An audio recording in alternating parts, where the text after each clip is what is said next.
오늘은 제가 무슨 마지막 법문을 드리면 좋을까라고 하다가 거기서 경전을 배우다 보면 성인들의 재산 7가지에 대해서 굉장히 자주 법문하시는 걸 들을 수가 있어요.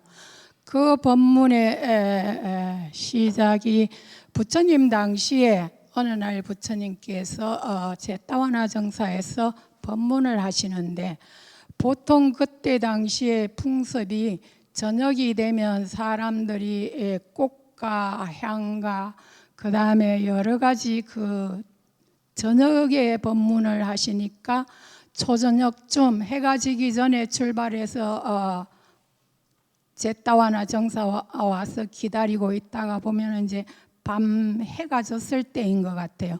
그래서 그때는 우리 지금처럼 전기불이 없으니까 사람들이 등을 가지고 와요. 그래서 부처님이 출입하시는 스님들이 출입하시면서 수행하시는 길마다마다에 자기가 가지고 온 등불을 켜놓고 이런 풍습이 있었어요. 그래서 부처님께서 법문하실 때 이제 청법 대중들이 전부 와가지고 이제 자리에 앉아서 부처님을 기다리고 계셔요. 그래서 부처님께서 법문을 하셨는데 법문하실 때 숫바붓다라는 거지 한 사람이 거기 참석했는데, 이 사람은 그냥 거지가 아니고 지금 말하면 나병 환자였어요. 나병 환자니까 어디 가서 사람 대접도 받지 못하고 재산도 뭣도 없고 하니까 이제 너무 대문에 다니면서 밥을 얻어먹고 이렇게 살았는데, 어느 날 보니까 사람들이 한쪽 길로 많이 가는 모습을 보게 되었어요.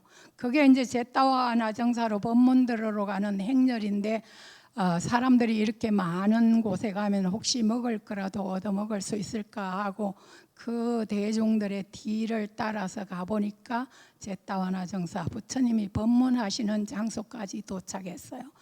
도착해서 보니까 이제 사람들도 많이 모였고 거부장자들, 정부의 높은 요직 이런 사람들이 다 앞자리에 쭉 앉아있고 대중들이 많았어요. 그래서 이 사람들은 이 숫바붓다는 맨 뒷자리 한 자락에 앉아가지고 사람들이 싫어하니까 맨 뒤에 앉아서 법문을 들었어요. 그래서 법문을 듣고 그 자리에서 이 숫바붓다라는 사람이 첫 번째 도를 얻었어요. 그러니까 그 첫 번째 도를 얻고 나니까 얼마나 기쁜지 몰라요. 그래서 법문 듣던 대중들이 다 돌아갈 때까지 저 구석에 앉아서 기다렸어요. 그렇게 기다려가지고 대중들이 다 돌아가시고 나니까 이 숫바붓다라는 거지가 자기 마음속에 피어나는 큰 행복감을 꼭 부처님께 말씀드리고 가는 것이 좋겠다 싶어서 이제 사람들이 돌아가기를 기다리고 있다가 사람들이 어느 때쯤 이제 흩어지니까 부처님을 향해서 일어나서 부처님이 계시는 곳으로 가까이 가는 중이었어요. 그때 사가천왕은 욕계 6천 가운데 두 번째 천인데, 이 사가천왕은 우리말로 하면 제석천왕이에요. 이 천왕은 이 인간 세계까지를 다스릴 수 있는 그런 능력이 있었고 부귀호사도 있는 사람이었어요. 천상에서 가만 보니까 이 숫바붓다가 막 부처님에 대한 삼보에 대한 신심이 뻗쳐서 부처님한테로 가는 중인데, 천인들은 그러니까 눈 깜짝할 새에 가고 오고 이렇게 하는 능력이 있었어요. 그래서 부처님한테 도착하기 전에 와가지고 이 숫바붓다한테 이야기하는 거예요. 숫바붓다야, 숫바붓다야, 당신은 이 세상에서 제일 천하고 가난하고 모양도 험하고 이렇게 생겼는데, 내가 가르치는 말 한마디만 하면 이 세상에서 가장 높은 부귀호사를 너에게 주겠다. 네가 명이 마칠 때까지 이런 부귀호사를 줄 테니까 내가 하는 말 한마디만 따라 하거라. 그러니까 이 숫바붓다가 무슨 말입니까? 라고 물으니까 이 세상에 산보라는 것은 그렇게 필요하지 않다. 쓸모없는 존재이다. 이 말 한마디만 하면 내가 앞에 말한 이 세상에서 누릴 수 없는 최고의 행복을 너에게 주겠다. 이렇게 하니까 숫바붓다가 그 사람에게, 숫바붓다는 이 사람이 제석천왕인 줄 몰라요. 그래서 당신이 나한테 가난하다고 했느냐?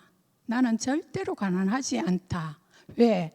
내가 가지고 있는 마음 속에 이 행복감, 그리고 부처님과 삼보에 대한 이 신심은 당신이 세상에 있는 어떤 부귀영화를 준다고 해도 비교할 수 없는 보배가 되니까 네 말은 필요 없다. 그러니까 너는 내 앞에서 물러나라. 이렇게 했어요. 그래서 이 사카천왕이 그 도를 얻은 사람, 아리아 성인들은 그 말이나 여러 가지가 굉장히 힘이 있었대요. 이 사람이 제석천왕이지만은 첫 번째 도를 얻은 이 숫바붓다의 말을 거역할 수가 없어서 쫓겨났어요. 물러가. 네가 왜 쓸데없는 소리 하느냐? 네가 나보고 가난하다고 했느냐? 나처럼 부자인 사람이 어디 있겠느냐? 당신은 그런 쓸데없는 말 할 자격이 없으니까 물러가라 하니까 이 제석천왕이 그러니까 행동이 굉장히 빠르죠. 이 숫바붓다가 부처님한테 가는 도중에 그렇게 꼬셨는데 안 들었어요. 그래서 제석천왕이 부처님한테 가서 그동안의 이야기를 부처님께 말씀드렸어요. 부처님, 제가 숫바붓다의 신심을 시험하기 위해서 이런 제안을 했는데 숫바붓다가 말을 듣지 않습니다. 이러니까 부처님께서 하시는 말씀이 제석천왕 1만 명이 와서 너의 부귀호사를 가지고 숫바붓다를 꼬셔도 그는 그 유혹에 넘어가지 않을 것이다. 그는 범부가 아니고 이미 성인의 위치를 차지한 사람이니라. 그렇게 말씀하셨어요. 그래서 이 숫바붓다가 부처님한테 와서 정중하게 삼배를 올리고 자기가 얻은 그 기쁨에 대해서 부처님께 말씀드렸어요.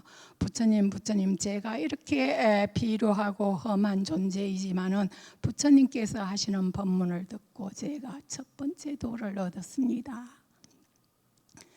그렇게 말씀드렸어요. 그래서 부처님께서 그렇다. 너는 바른 법을 보았노라.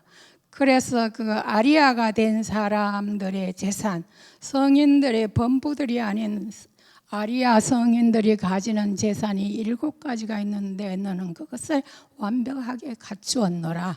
그 아리아 재산 7가지가 첫 번째는 신심이에요. 어떤 세상의 부귀영화로도 이 사람의 신심을 꺾을 수 없는, 그 성인에게는 그런 아주 목숨과도 바꿀 수 없는 부처님에 대한 강한 신심이 있다. 그리고 두 번째는 어떠한 이유로도 이 사람의 계행을 파괴할 수 없다. 그러니까 누구도 파괴할 수 없는 계행이 생기고, 그 다음에 세 번째는 불선업 짓는 것을 굉장히 부끄러워한다. 모든 범부들이나 일반 사람들은 불선업을 무서워하지 않아요. 그런데 이 아리아 성인들은 불선업 지을까 봐 그야말로 벌벌 떨어요. 그리고 혹시 어떤 습관으로 인해서 불선업의 옆에 근처에 가기만 해도 굉장히 부끄러워해요.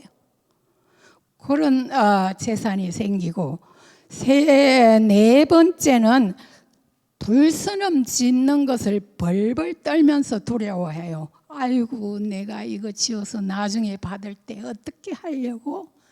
그래서 불선업 짓는 걸 보는 것만 해도 두려워하고, 불선업 짓는데 가까이도 안 가고, 불선업 짓는 것을 거짓말로라도 찬탄하지 않는 그런 힘이 생겨납니다.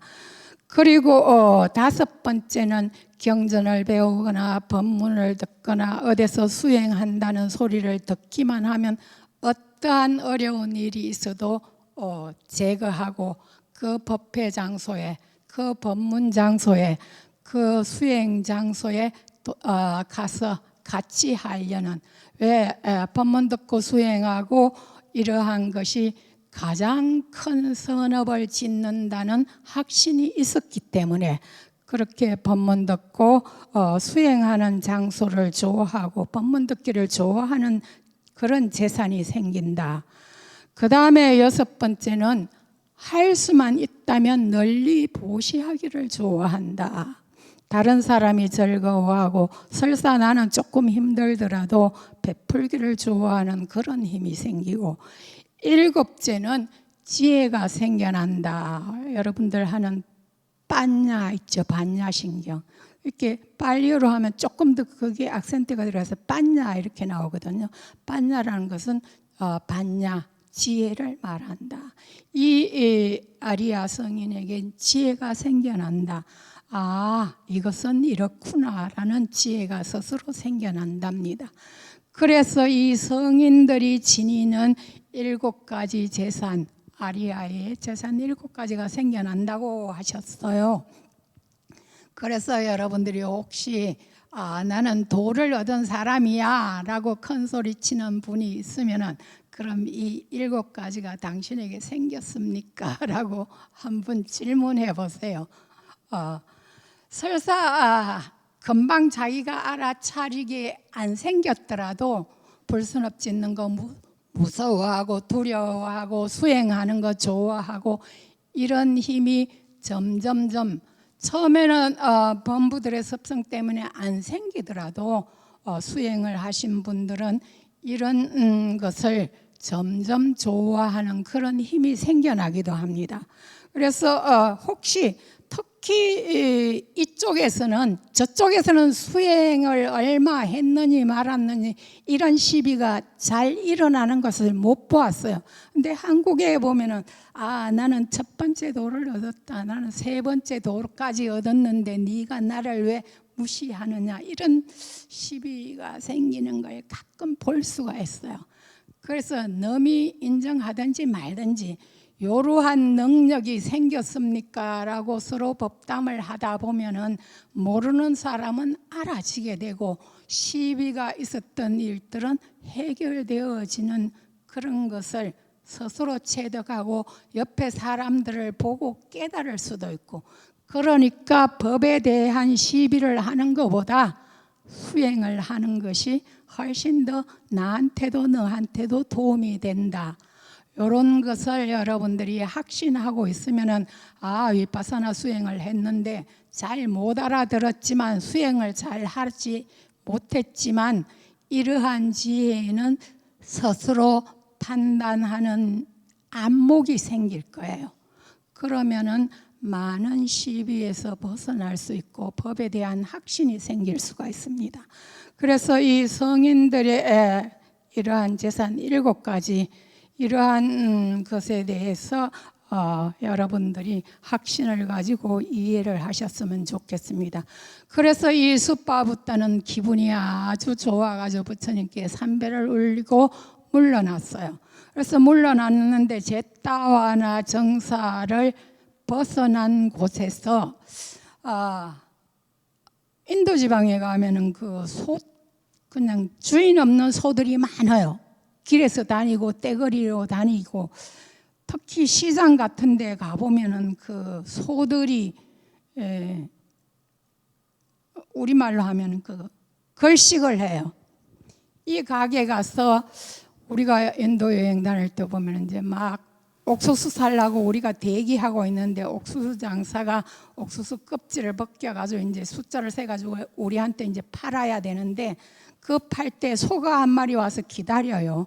그래서 얘가 왜 이렇게 가까이 와서 기다립니까? 물으니까 이 옥수수 껍질이 필요한 거예요. 그래서 옥수수 장사가 이 소한테 옥수수 껍질을 주니까 큰 소가 한 입 먹고 배가 차겠어요. 그런데 한 입 받아가지고 물러나요. 그런데 다음 소가 와서 대기하고 있어요. 그래서 우리가 보고 얘들도 자기 순서를 아는 거예요. 와서 또 이제 받아 먹으면 또 다른 데로 가면 다른 소가 또 대기하고, 야, 이 나라는 소들도 수행하는지 어쩌는지 아주 한 몇십 년 전에 그런 것을 본 적이 있어요. 그래서 이 숯밥 웃다가 부처님 정사에서 나와가지고 이제 자기 가고 싶은 길로 나가는데 이 소떼들이 한 무리가 몰려와서 이 숯밥 웃다를, 그 우리나라 소들은 뿔이 좀 이렇게 생겼는데 거기 소들은 되게 뿔이 무섭게 생겼어요. 와서 이 숯밥 웃다를 쳐가지고 죽었어요. 그래서 그 소식을 듣고 제따와나 정사에 있는 비구 스님들이 부처님께 가서 말씀드렸어요. 부처님, 조금 전에 법문을 듣고 좋아하던 숯밥 웃다가 이 정사를 나서는 순간에 소떼들에 의해서 이렇게 다쳐서 명이 다해서 죽었답니다 라고 부처님께 말씀드리니까 부처님께서 그렇게 말씀드리고, 그런데 부처님 숯밥웃다가 그렇게 법문을 듣고 좋아하고 신심이 났는데 그는 지금 죽어서 어디에 태어났습니까? 이렇게 법구경이나 이런 경전을 보면 누가 좀 그 부처님하고 인연이 있는 사람이 명이 맞추면은 거기서도 좀 입이 좀 빠른 사람들이 있어요. 부처님한테 쫓아가서 물어요. 부처님 아무개가 그렇게 신심이 있고 훌륭했는데 어째 죽었답니다. 그는 지금 어디에 태어났습니까? 이런 질문하는 것을 굉장히 여러 군데서 볼 수가 있어요. 그래서 이때도 부처님께서 비구디려 그는 지금 천상에 태어났다. 그가 나병 환자가 되었던 그 업보는 어느 전생에 빠짝까붙다, 이렇게 우리말로 하면 벽지불, 독각이지요. 그 벽지불한테 침을 뱉었던 그런 불선업으로 인해서 그는 수많은 생을 지옥에 떨어졌다가 사람이 되어서는 그런 그 사람들이 다 멸시하는, 침 뱉고 막 우리가 옛날에 어릴 때 보면 나병 환자 가까이 오는 거 싫어했잖아요. 그런 사람들이 혐오하는 나병 환자가 돼서 수많은 생을 그런 멸시를 받게 되었다. 그리고 그 소 이야기는 그가 어느 때 어느 한 생 중에서 그 창녀를 죽인 그런 범법을 한 적이 있어요. 그래서 이 여자가 앙심을 품고 귀신이 돼가지고 항상 따라다녔어요. 근데 이 숯밥 웃다가 중간에 뭐 수행을 잘한 적도 있고 이런 적이 있었어요. 그래서 그 자기가 원수 갚을 기회를 기다렸는데 못 찾았어요. 그 기회를. 그래서 이 숯밥 웃다가 부처님한테 법문 듣고 골목에 나가는 순간에 그 귀신이 되어가지고 소떼들을 몰아가지고 그 소떼들이 숯밥 웃다를 공격하도록 만들었다. 그의 창녀를 죽였던 업 때문에 그 소떼들에게 그걸 당했다. 이렇게 말씀하셨어요. 그래서 우리가 그야말로 수많은 생을 윤회하면서 어떤 불선업은 안 지었겠어요. 그죠? 어떤 또 선업을 더 안 지었겠어요. 그런데 그런 불선업의 가보가 내한테 도착하기 전에 그 가보를 뛰어넘을 수 있는 선업에 대해서, 수행에 대해서, 수행의 힘에 대해서 여러분들의 이 확신을 가지고, 솔직히 지금 금생에는 이런 모습을 하지만 어느 불선업을 지었는지 아무도 부처님 같으신 분이 보시기 전엔 모르거든요. 그러니까 될 수 있으면 불선업 짓는데 가까이 하지 말고, 불선업 찬탄하지도 말고 선업 짓는 곳에 가까이 가고 수행하기를 좋아하신다면 여러분들이 좋은 결과를 얻을 수 있겠지요. 그래서 이것이 법구경의 개송에 나오는데 빨리어로 하면 모르니까 재미없지요. 부처님 개송에 어떻게 말씀하셨냐면 자기야말로 자기의 원수이다. 누가 나를 죽일 수 없어요. 내가 지은 불선업의 결과를 내가 받는 것이지요. 그래서 자기야말로 자기의 원수이다.